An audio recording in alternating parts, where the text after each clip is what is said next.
নবীর কাছে যাবে কার কাছে? জোরে কয় না কার কাছে? নবীর কাছে যাবে, নবীকে বুঝতে দেওয়া হবে না।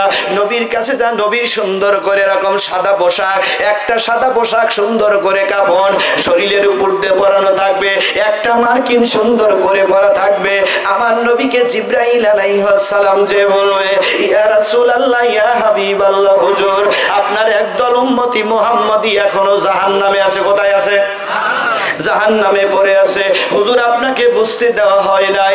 আল্লাহর নবী কুরসি মোবারক থেকে নেমে কাঁদতে কাঁদতে জাহান্নামের দিকে রওনা করবে।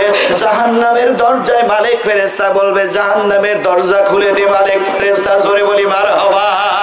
জাহান্নামের দরজাটা মালিক ফেরেশতা যখন খুলে দিল, এই খুলে দেওয়ার সঙ্গে সঙ্গে আমার ভাইয়েরা রে, জাহান্নাম কত ভয়ঙ্কর এদিকে একটু লক্ষ্য করো।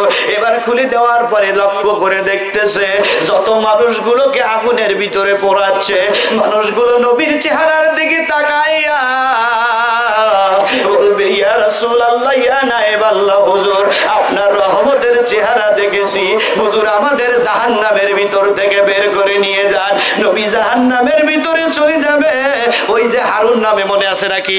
হারুন নামে ওই ব্যক্তিটাকে আল্লাহ সাথে সাথে কুকুর বানায় দিবে, নবীর সামনে আসতে দিবে না। না দেওয়ার কারণে এই মানুষগুলো দল বেঁধে সবাইকে নিয়ে যাবে, মালিক হারুনকে দিবে না। দিয়ে যাওয়ার পরে বাহারুন নামে একটা নদী আছে। আমি ওয়াজ করতে করতে বলেছিলাম, বুড়া মানুষ জান্নাতে যাবে না, বেহা মানুষ জান্নাতে যাবে না, কানা মানুষ জান্নাতে যাবে না। এক চাচা খুনুর খুনুর করে কাঁদে আর শেষে বলতেছে, হুজুর তাহলে আসলে কি আমি জান্নাতে যাব না? বলছে, চাচারে শোনো, জান্নাতে যারা যাবে টক বুকে 16 বছরের যুবক যুবতী হবে। জোরে বলা যাবে কি একবার মারহাবা? কানাও থাকবে না, ন্যাংরাও থাকবে না, কাইলেও থাকবে না, দারু থাকবে না। কল সুবহানাল্লাহ, একটু জোরে কল সুবহানাল্লাহ।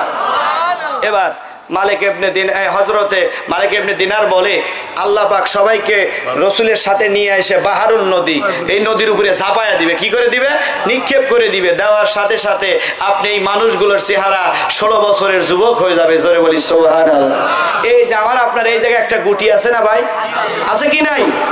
এই গুটিটা কালো হবে, কারণ আমি আপনি মানুষে কিন্তু কে দুনিয়ায় তো গীবত করবই, জান্নাতের ভিতরে যাও গীবত করবো, জান্নাতের ভিতরে যাও ওই দেখ দাগি আসামি আসতেছে কালো পোড়া। তখন এই মানুষগুলো বলবে, ইয়া রাসূলুল্লাহ, হাবিবাল্লাহ, আপনি একটু দোয়া করেন আল্লাহ যেন আমাদের এই কালো দাগ দূর করে দেয়। জোরে বলি সুবহানাল্লাহ। আল্লাহ পাক জান্নাতি মানুষদের প্রত্যেককে এই জায়গায়